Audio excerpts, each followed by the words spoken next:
Calcharo the Vicious is the leader of an independent and famous mercenary group called Ghost Hounds.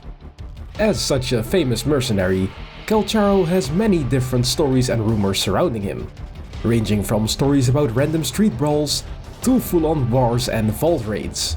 Over time, those stories were slowly being exaggerated to the point of them being almost unbelievable. For example, that his very flesh houses the spirits of the dead, or that when he walks, thunder strikes beneath his feet. Calcharo himself doesn't really mind those rumors, because rumors grow into prejudices, which in turn grow into misconceptions about him, and if his enemies were to misjudge his skills, he would be there to exploit their mistake. As a kid, Calcharo grew up as an exile from the New Federation. Just like many others his age, the exiles mostly gathered in a certain area known as the Lawless Zone, which, as the name suggests, is a place where the only law that really counts is the law of survival of the fittest. Back in the day, many people formed gangs in the Lawless Zone to make it a bit easier for themselves to survive. One of those people was young Calcharo, who united other kids around age 12.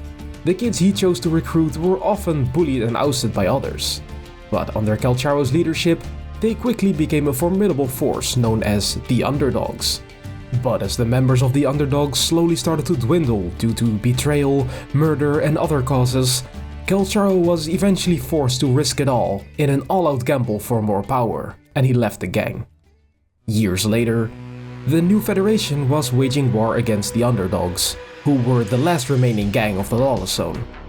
When suddenly overnight, the entire gang was absorbed into a new mercenary group, the Ghost Hounds. Their leader was a terrifying figure surrounded by shadowy thorns and ghostly specters. Calcharo had returned. In the present, Calcharo is very serious when business is involved, with his number one rule being never take an unprofitable job. But of course, there are differences in what is considered valuable. For example, some people went to him for help, prepared to sacrifice everything.